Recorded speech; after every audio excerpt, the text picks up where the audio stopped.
Hi, I'm Chris Grimm, founder, coach, principal consultant of RA Consulting.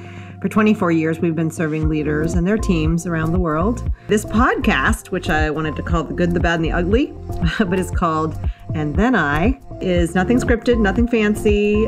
I promise that we'll be talking about successes and failures. It's the gold, I call it, that you find only in real stories with real leaders in real time. With that, I invite you to sit back, soak up the wisdom here of these everyday superheroes. Enjoy. Okay, everybody, it's Chris Grimm, and I'm so glad that you're joining me today with a very special guest, CEO of Wise Healthcare, Sajid Ahmed. We have not worked together before, so full transparency, unlike many people that you might have heard me interview before, where I knew and was with them during the adventures and sometimes bumpy parts of their leadership journey. This is not one of those, so I get to learn with everyone. So I know you're CEO of Wise Healthcare. I know you do a whole bunch of other things too. So you start. What's your elevator speech of who you are and what you do so everybody gets it? Well, first, thank you for interviewing me. It'll almost be therapeutic for me, I think, in talking to you and sharing the story. My elevator pitch, sometimes I struggle because not of the many things that I do, but, you know, labels are very difficult, and I try not to be pegged in a label. And but if someone asks me what I'm trying to do and what my passion is, I have to admit that over the last 25 years, I've kind of narrowed it down to I really want to change how healthcare is delivered or accessed. And what that implies is that I'm involved on the fun technology side. Mm-hmm. I'm involved in working with physician leaders, working with administrators, health plans, hospitals. But this last word that I've been waiting to say is the one thing that I've learned in the last 10, 15 years of getting my hands dirty, both as a health plan executive and as a hospital executive, is that workflow, how people work in any company, but in healthcare, workflow, that word is a driver of how things get done, how patients get care, how people are taken care of, mm-hmm. how doctors and nurses and staff work to support each other. And this was put on a major display during this past year, during the pandemic, mm-hmm. Quickly bringing on telehealth to deal with access of care, to even just dealing with the pandemic, changing and expanding emergency departments to deal with capacity. Mm-hmm. In fact, as a side note, my hospital, Martin Luther King Hospital in South LA, a brand new startup hospital that I was very privileged and fortunate to be a part of as employee number 2. Wow. We were brand new, and it was a public-private partnership with the county. The county built the facilities, but we came in to operate it. And this is a 131-bed hospital, but at the height of the pandemic, we had 300 beds, so we had expanded. So wow. Workflow of how to deliver that care, manage a pandemic, or even provide basic care, specialty care, inpatient, outpatient, et cetera. Technology now plays a big role, but it supports a workflow that is sometimes needs to turn on a dime. And I think learning that over the last 15 years that I've been specifically working in the safety net mm-hmm. of the healthcare system, and the safety net is a term I was not aware of 15 years ago. I didn't know it until I listened to one of your other podcasts. Yeah, it's a very specific term of art developed by one of the greats in public health, and it's used to describe basically what it is. A safety net is something that catches you when nothing else is available. So in healthcare, the safety net system, Medicaid insurance is part of that, Medi-Cal, it's called in California, is there to help people who can't afford health insurance or don't have a job where they can get health insurance to have access to care that they can afford. Mm-hmm. And this safety net doesn't just mean, it's for poor people. The Medicaid enrollment grew I think, and I don't know the stats right off the hat, but it grew a lot, a double, triple, because of everyone losing their jobs during the pandemic. And so the safety net, which is this insurance plan, and then all the providers, all the safety net hospitals, these community hospitals, county hospitals, the individual doctors and their practices who accept Medicaid as a form of payment, which is very low, but still see the patients and do their best. All these doctors and hospitals are the safety net to all of us, that can't afford it. I mean, for those of us that work and can afford to pay the really high cost of health insurance, or your company subsidizes that high cost. But it could be anybody, anytime. Right, it could be any time. So for me, the safety net became a mission. Changing healthcare is the passion, and if I can change how healthcare is delivered, especially for the safety net population, and make technology and process and workflow work, we can take it anywhere and make it work in Medicare or in commercial settings. So that's and potentially outside of this country. Yeah, and potentially outside this country. So for me, when people ask, who are you, what do you do? I always say I'm in healthcare. That's the first broad term I use. And then I say, what I do in healthcare is I try to change it, try to make access to care better. And that's more specific to the work my company does.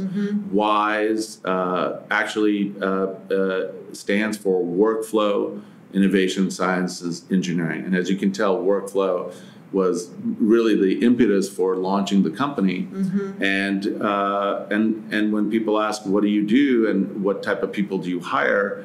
We hire workflow engineers that they're not technical engineers, they're problem solvers. They map out the workflow, they work with providers, doctors, and staff to figure out what's the best way to provide the right care at the right time.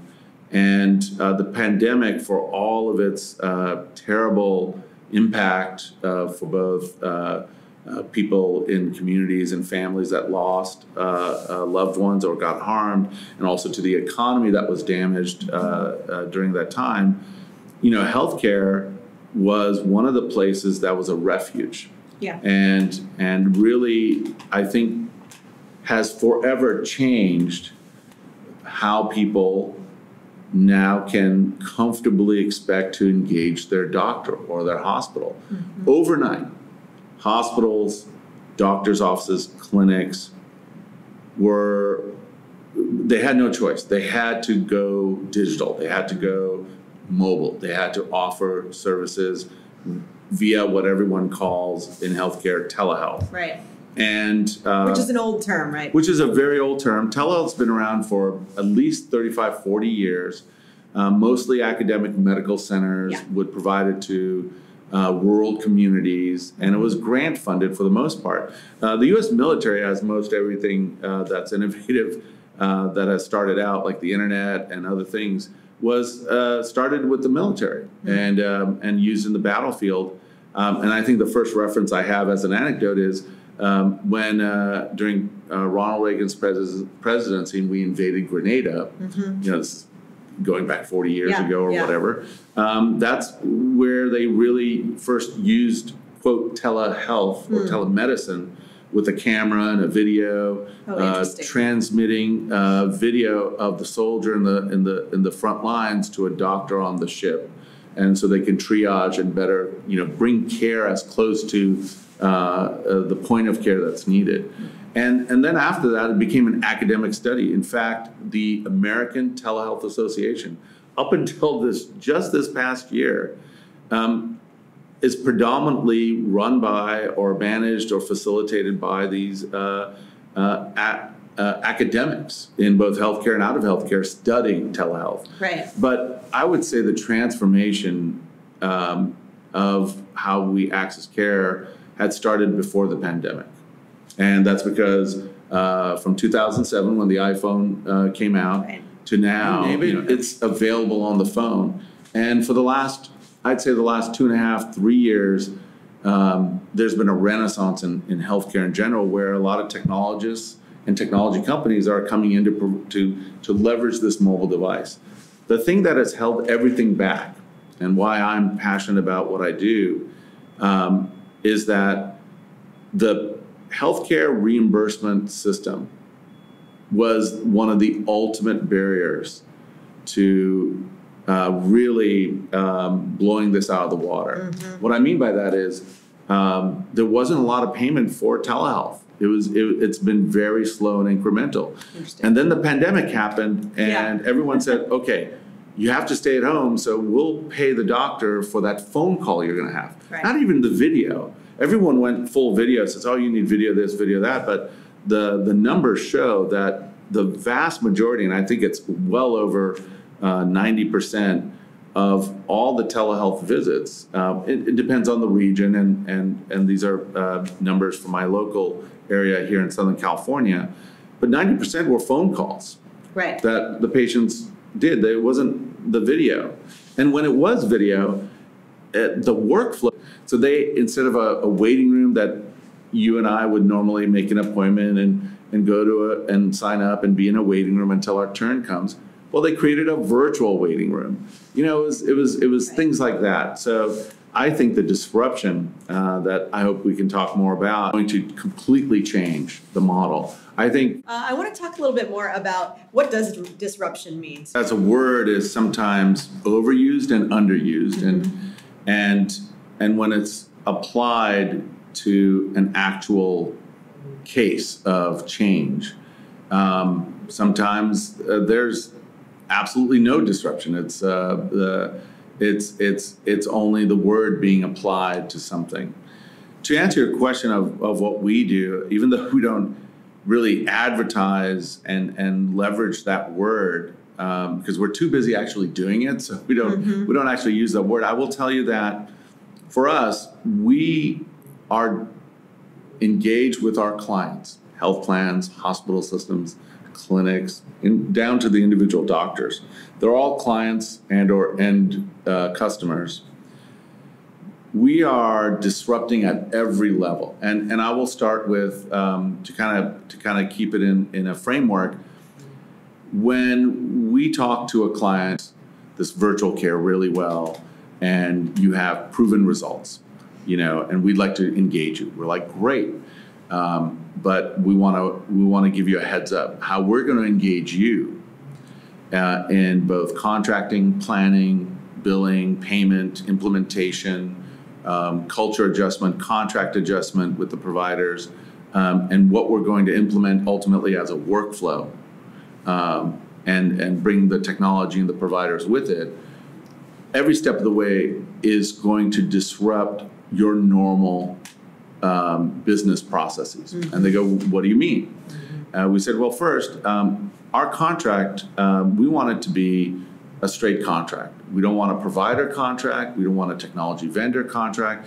We don't want to do claims and billing. And that's the first warning shot across the bow we give them. And they go, wait, no, this is telehealth as a service. We're just going to reimburse you. We're like, no, you're not just going to reimburse the payment amount for the telehealth fee based on the CPT code, which just came into being in the last few years. And for some telehealth, it's been around forever, but the reimbursement has never been there equal, because there's this hang up that people have had prior to the pandemic that you can't provide care. And even consumers like us were like, oh yeah, I'm not going to really get good care unless I'm there in person. It was the same for coaching. Yeah. So I totally get it. Yeah, but we're in a new world now. Post-pandemic, everyone's like, the docs were like, we can take care of most everything on even a phone call, if not a video. If we need to do a procedure or actually do a treatment with you, then of course you need to come in and we need to touch you and all that. But other than that, all of our specialists, we have 160 plus specialists, and all the specialties across the entire board have said anywhere, depending on the specialty, anywhere remotely. And another 10% on top of that, if you have a nurse at your home that with the help of the doctor can manage your care or even provide care. I mean, ultimately, all specialties that require surgery or procedure, you have to come in for that. But that's about figuring out what's wrong, coming up with a treatment plan, if needed, getting diagnostics, and that can be, a lot of it can be done remote. Yeah, a whole bunch of conversations where you don't actually need to be in a doctor's office. So to kind of keep it simple, we disrupt everything right from the beginning. We ask for different payment approach. Credentialing, which is the bane of I think, it's one of these unseen barriers to how healthcare is actually done that the consumer doesn't see because it doesn't involve them. But a doctor getting credentialed at one or many locations, hospitals or clinics, and by all the payers that those hospitals and clinics serve, right, it is this immense barrier. And credentialing is its own separate topic, but the thing is that it's a repetition, and every single hospital, clinic, and health plan asks for the same information in different ways, in different formats, and it's this huge burden. In fact, this burden has created its own separate industry called the credentialing industry. Hospitals and health plans hire credentialing people that have a job just to credential doctors day in, day out. And we as a fast-growing telehealth, or what we like to call virtual care company, along with all the other virtual care companies out there, have struggled and still struggle to figure out credentialing. So that's another disruption where we're now affecting policy or informing policy to say, let's have credentialing by proxy. You get an entity like the Medical Association of the state. We've credentialed once, it's good for that year, but anybody else in that year, any other clinic, hospital, or health plan that's credentialing the same doc can go right to the source and say, oh, the doctor provided all this information, it's already there, it's less than 6 months old, source of truth is there. Why create a burden? The doctor needs to be credentialed in order to provide care. Many times, that doctor is delayed. They might be hired, they might be tasked, but they're delayed virtual care for us. We want to bring in doctors fast, get them set up and going. They've already been credentialed and validated multiple other places, and we want these doctors to work. So contracting, credentialing, and then the disruption on the delivery side, where really my focus and passion is, we really have a different approach. We don't go in and say, here's a technology, and we're going to implement it. Right. Here's an app for that. Here's an app for that. We try not to drive this from even a simple, hey, you bought the service. Here's the service. You need to run it. Good luck. We take pride, and it costs money and effort and time, but it has paid off in spades for us.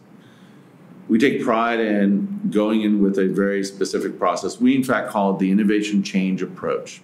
It's a mix of lean and design thinking approaches. And when we onboard that clinic onto a process like e-consult or e-visits, virtual care services we offer, we work with the clinic and we do a current state.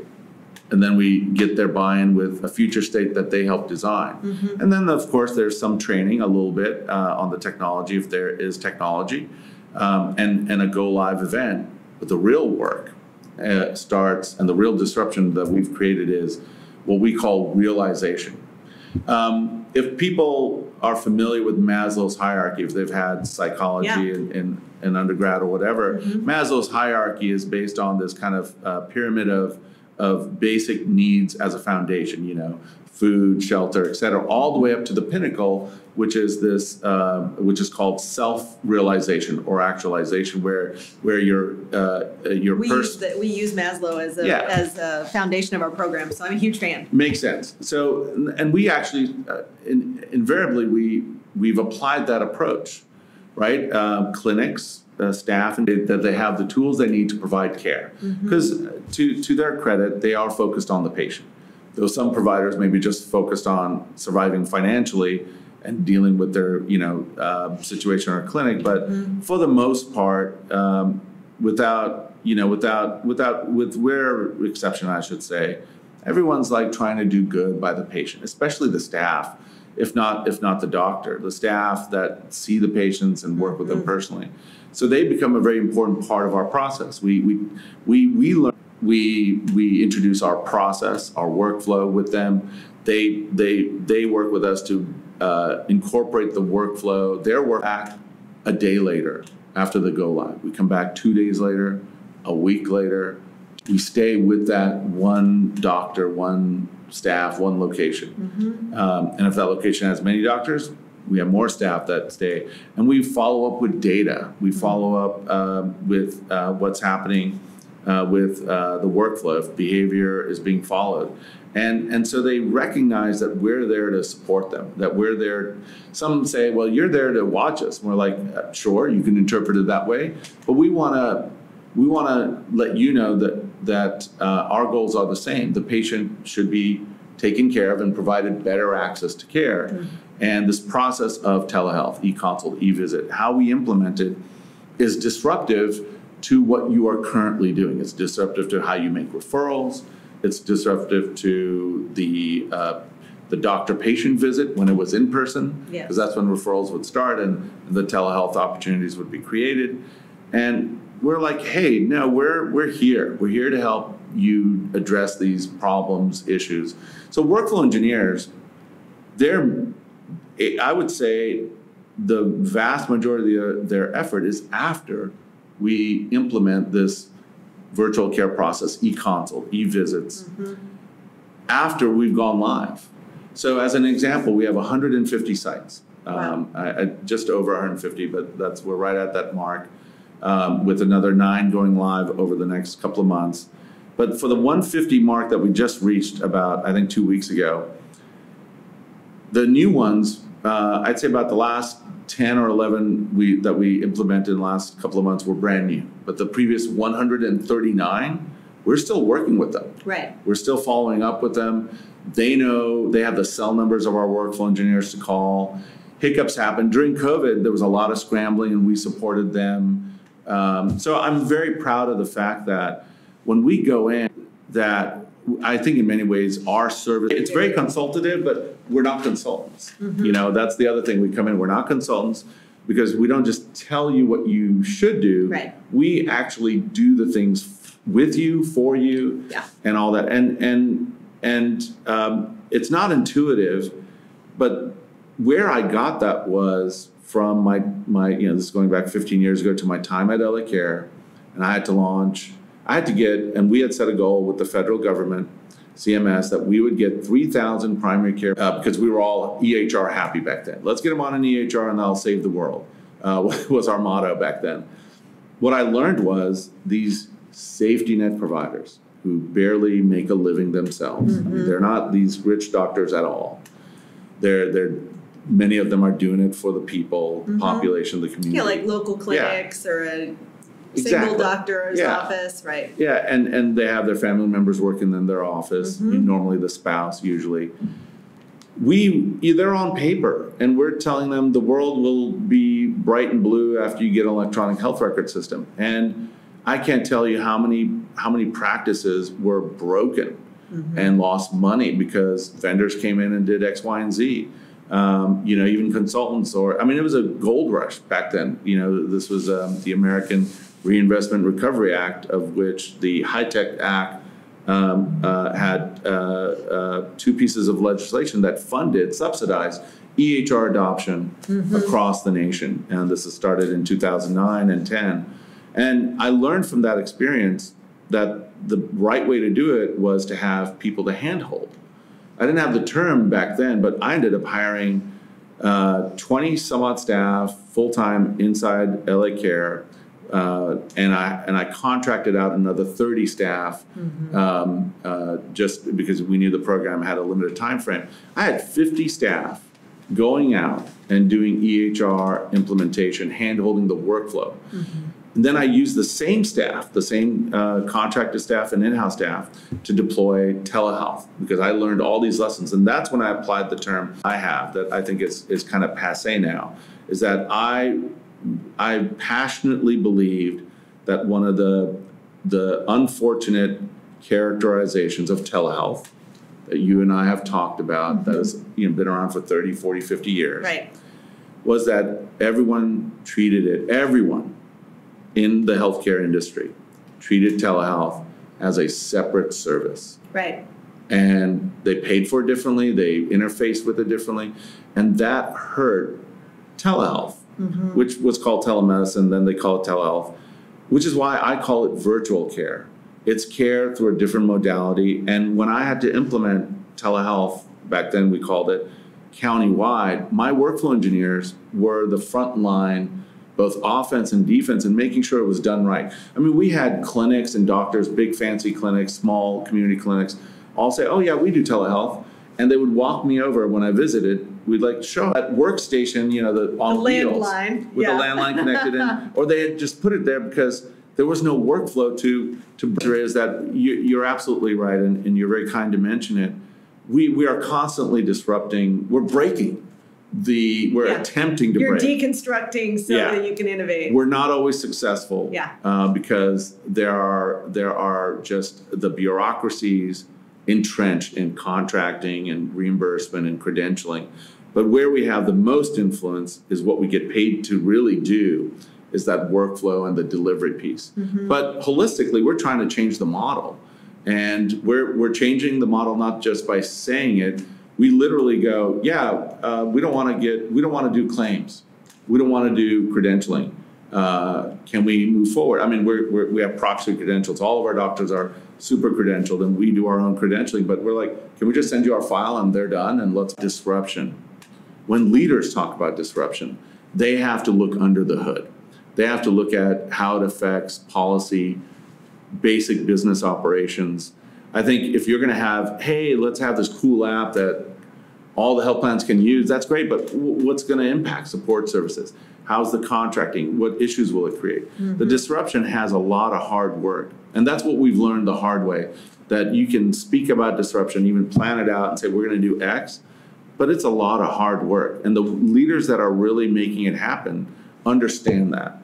And they execute knowing that they have to look at all the details involved and negotiate and perhaps even compromise on some of the back office operations with the CFO, with the COO, whatever, just to say, okay, let's make sure we're doing it the right way, because it impacts everybody. And digital health, or the digital front door, and all these other terms that are coming out, because people like, sexy, we all do. Cool names. I'm guilty of it. Technology is that. Do we forget that it's going to take work, and that there's somebody very important in the bureaucracy of a health plan or in the hospital. So I'm not disparaging those folks, because I learned we needed to work with those folks. But they're doing a job that has an end result that if we do something upstream from them that breaks their flow, we're not going to get far. So, and very much to your question, not only when we engage with the client, like a health plan, for example, we then not just work with the leadership, we work with literally everybody in every department. And I would tell you that the impression is a bit mixed, in the sense that consultants, why are they in our business? And then after, now with one client, one of our biggest clients, that we've been at it for over 3 years, they just now see us as part of their team. Right. That we're solving how to do that, and you're doing it for us because we're making them look good. And then because of that, they're more open to the change that we're trying to affect, back office to the front clinic, delivery. I think I mentioned to you in our first call, obviously we weren't recording, we were just getting to know each other, that I've been around a while. So I've helped leaders in major changing industries. And the term digital transformation and the application of technology and the sexiness, like we were just talking about innovation, tends to be the way often leaders want to frame change. And one of the things I think that's compelling to me about what you're doing is this kind of balancing innovation, and we're going to change this industry. And they realize that a lot of changing the world is not very sexy, like you're saying, right? Like, no, we're going to have to handhold people who have been doing this the old way for a very, very long time. We can't just give them a nap and leave. Yeah. But I think this is a leadership issue. So I don't know if you know that, or maybe you do. And so my question to you is, as you're building your own organization and growing this, how often do you have to actually, on the inside of your business with your team, have this conversation? Oh, that's an excellent question, because the short answer, simple answer is, I don't want to say unfortunately, but it's all the time. It's all the time because it's important to practice this thinking and approach that I described in the disruption question, which is you have to, and here's the unique part, I think, to put a little bit more to add to your statement, which is very nice of you to recognize the energy and the effort and the scars it takes to do this hand-holding. The hand-holding is at all levels. It's at the executive level, from the CEO all the way down to that analyst working in the cogs of the organization, to the end user. I call the end user clients, which are the staff at the clinics and at the hospital, the providers, the doctors, all of them, specialists and PCPs. For me personally, and not just me, I'm blessed. I have some really great leaders. A couple in particular that just came with this approach in mind. I didn't have to teach them that approach. And one of them is a surgeon, and these doctors, many of them have that unusual confidence of, we need to do this. And the individuals that I'm attracted to, and what was attracted to before I started my own endeavor, were individuals that got stuff done. Right. And I give a lot of credit to my mentor, my boss for about 10 and a half years, both at LA Care and at Martin Luther King Hospital. At LA Care, she was the chief medical officer, and at MLK, she's the chief executive officer, and that's Dr. Elaine Batchelor. Dr. Batchelor was very much, and is very much, a no-nonsense type of leader. And her thing was, if we say we're going to do something, we do it. And all of us that worked under her at both institutions, I think, really tried hard to do what she wanted. For me, and I'm not patting myself on the back, I came from a world before I did LA Care where, the entrepreneurial world, where you had to, you did things, and you did things not as a reaction to things. You were basically creating things as you were moving along. Right. And so I think this, for me, my background of being an entrepreneur, doing whatever it takes to get the job done, to go to that next stage, next level, to make customers happy, to grow a business, which is literally about driving an agenda, specifically in healthcare, where every decision you make, and people forget this in the hospital and in the health plan setting, the decisions that are made by by the folks in leadership and even the folks that do the work, every decision that's made impacts somebody's life, somebody's family member's life. Right. And people don't understand that. They said, I'm just, I do this financial assessment. Well, even that has some impact, because if it's done wrong, it has an influence. So for me, the basics are getting stuff done was impressed upon me both at LA Care and at MLK, because at LA Care, we were really changing how things were done, and we had to prove it by getting those things done. We had a lot of naysayers and detractors, and which added fuel to the fire of us just doing it and getting it done, getting our hands dirty. At MLK, we had to stand up a hospital in less than 10 months, and everyone was against us. Outside of our team, even our sponsors and supporters, they were all hedging their bets. And this is not new news, but everyone was hedging their bet that they didn't think we could pull it off. So for me, when I talk to my staff, all of them, I try to practice what I preach by demonstrating what I'm doing and showing to think it through, and why it's important to really focus on the individuals that you're going to work with, and submitting it, or having a quick call where everyone talked about whatever. But if you're not doing things, then no one respects you.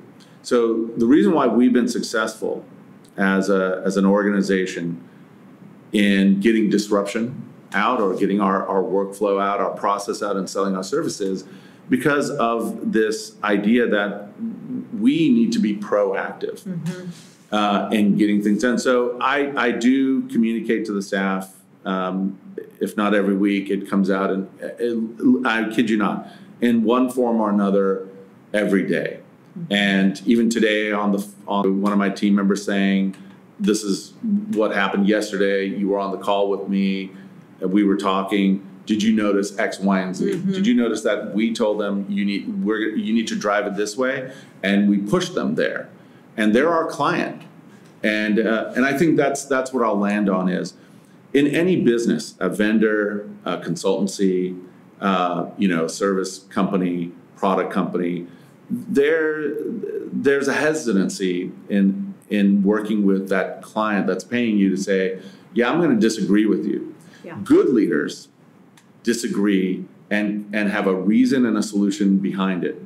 And being on the purchasing side, being a leader that purchased services, bought products, contracted with vendors, numerous vendors, especially for Martin Luther King Hospital, starting from scratch, I always respected anybody that came and said, hey, you're about to step on a landmine, don't do that. And coming from a vendor I'm paying, that wasn't afraid to talk to me. And I was like, you just saved me a headache. Thank you. I want that. This is what I wanted to make my life easier and to get I was focused on getting a job done. I don't know everything. I'm not, and yes, anybody will do whatever I say as a leader, but the people I would respect are the people who say, no, Sajid, watch out. That's not a good idea. Not my boss, not my colleagues in the institution, but I'm talking about people, contracted vendors who would say, at the risk of affecting their own business, like selling less of something or ending the contract early, they would say, no, that's not a good idea, and we don't even want to do it because we think it's going to be bad for you, which is bad for us. So today, yesterday, every day, that's how we engage our clients. That's how we engage our end users. And we've garnered a reputation. And I think from a leadership perspective, this is what I try to share with everybody on my team, from my leaders that I work with directly to the staff that really do all the work. I say, first of all, do not be afraid to work hard to get the mission across. Now, if someone says do it a different way, and you're like, okay, I should just do it a different way, and you're just making them happy for the moment, but you're going to harm them later. Right. That's not good. And I said I've had numerous arguments with my client champion leaders who sign my paycheck, who sign your paycheck, and I think ultimately they understand, one, that I'm doing it for the right reason. I'm watching their back. And that's garnered a lot of support. But it's also allowed us to push our mission and vision of changing how healthcare is delivered. So for me, I mean, everyone's different. Everyone's got a different personality mix. And I try not to, I think as a leader, you want to work with the natural strengths that an individual has when you're trying to. I'm weird. I have my own personality. I don't want you to copy it, but pick things up maybe of what I'm saying or how I'm saying is don't give up. Do the right thing. And even at the expense of that, it might make you look bad or make the company look bad, always do the right thing. And that takes practice. You could say it over and over. For sure. But it takes practice. I still practice it. I tell my team that. So I said, use this as a practice for the next time. And I think that's just experience over the last 20 some odd years that has given me some level of comfort. Others don't have that, especially the folks that we hire that are between 20 and 30 years old. They're fresh, they're more idealistic, and maybe even a little bit more boisterous than they should be, maybe overly confident in some respects, but and then there are people. Yeah. And they're not infallible. Doctors are people. Doctors are people too. And they're like, well, doctor said we're doing this bad thing. And I'm like, yeah, the doctor is complaining because he's doing a bad thing. The question, I appreciate the comment that we approach it differently. I think many of us who've been in healthcare specifically and have to manage so many personalities, there are some rare few ones that, like Dr. Batchelor, who without fear has demonstrated that if you fight the right fight for the right cause, you may not experience the pat on the back that day or next week, but the results show. Right. And I will give you one example to this to kind of end this question here, and that is the CEO at Inland Empire Health Plan. He's the new CEO. He's been there now 2 years, but he was new when he took over, and he wasn't the CEO that hired us. And he was the chief operating officer prior at IHP, but he'd just been there about a year. So very fast transition for him. And he was not a fan of the service that we were hired to provide, e-consult. And we had already gone to 100 plus sites and just made stuff happen. And he called me up this past November and said, I've got a project for you and I want to ask if you want to do it. And I said, okay. Called me out of the blue or set up an appointment out of the blue. And I was like, I wonder why he wants to talk to me.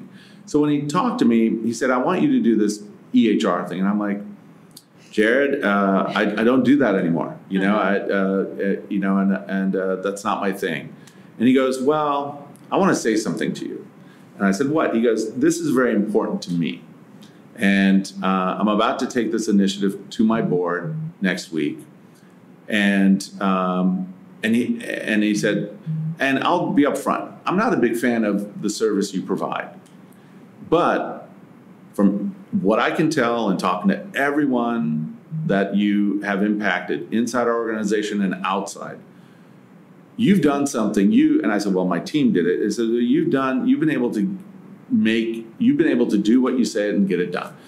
Whether your service stays or goes, I'm ambivalent. But I think you're the only person that I know that can do this, and this is important.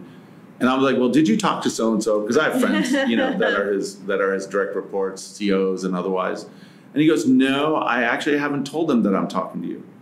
And I said, And I said, well, I think you should talk to them because what I'm about to do might impact them.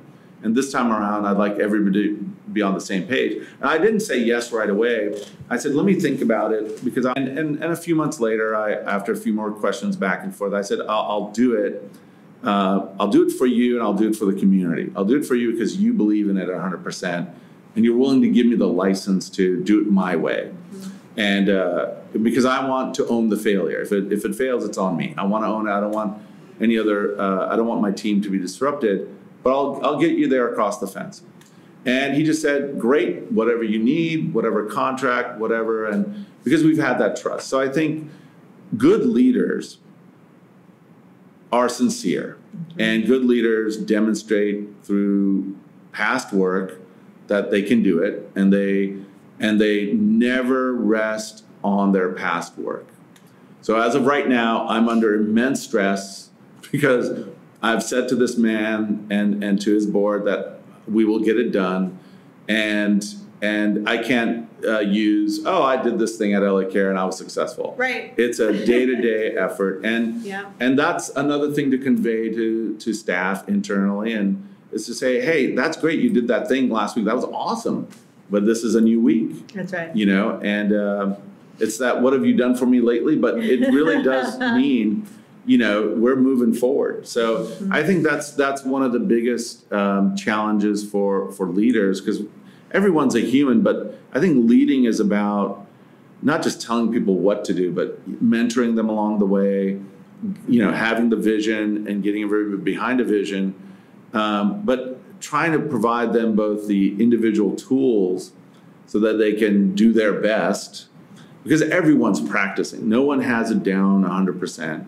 And I think the only thing that I have challenges with, and it's an old habit from my entrepreneurial days, or even recently, is no one moves as fast as I feel like that's my bias, and that affects my patience with my staff. For sure. So that's my flaw. It's like, this should be done tomorrow, and Right, instead of expecting them all to be you. Yes, yes.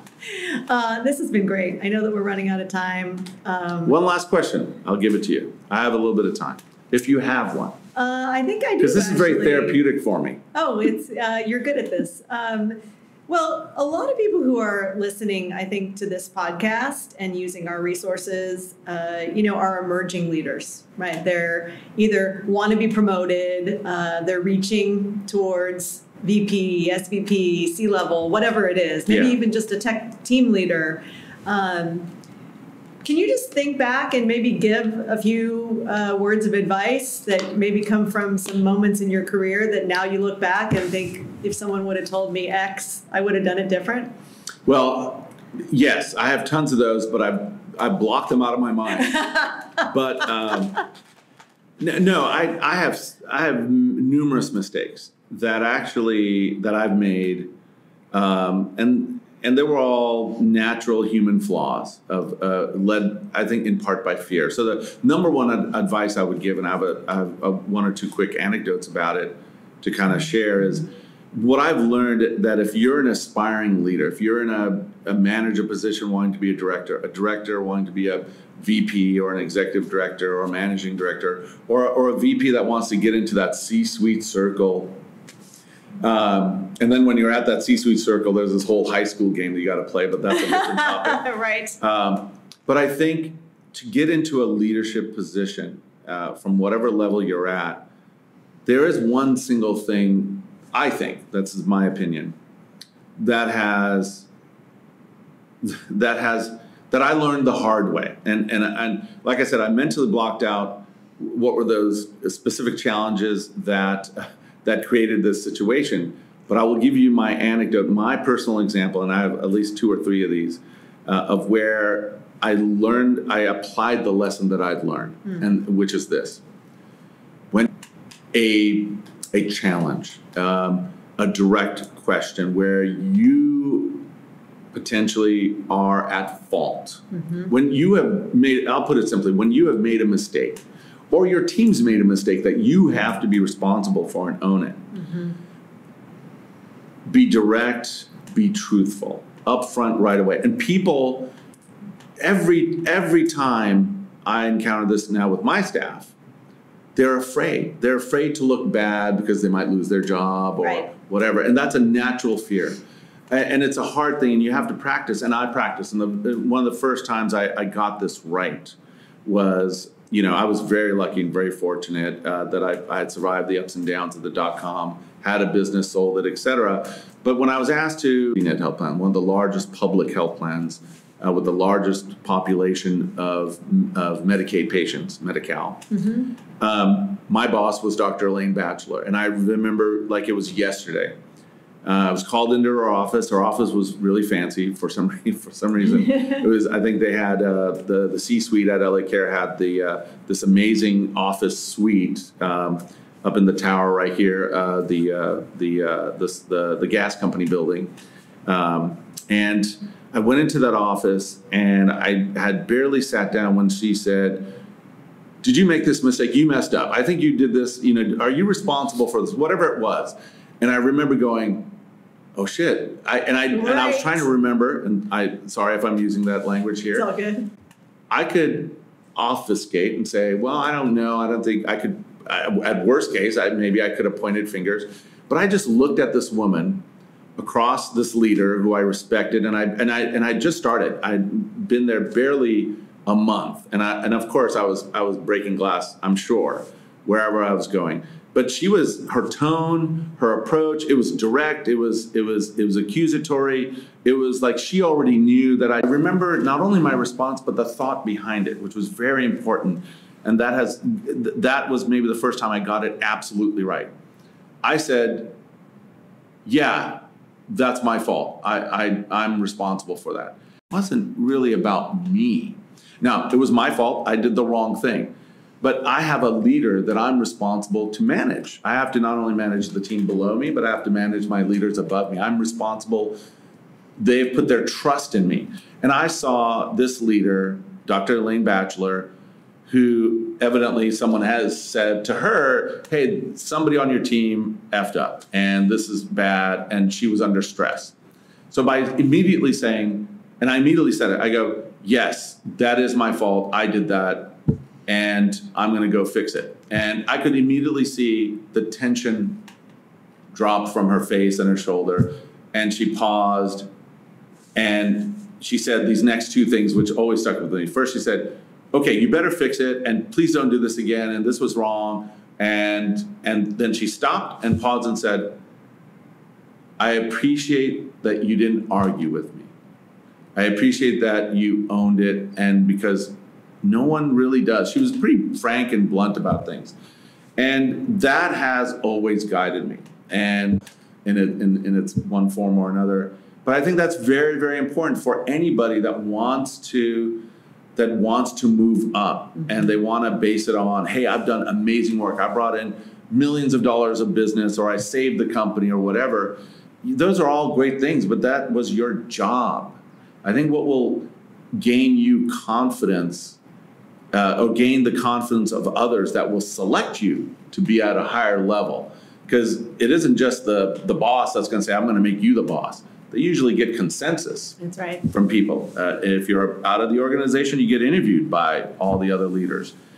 To get that consensus, there has to be trust. Yeah. Trust is first and foremost. There's no trust.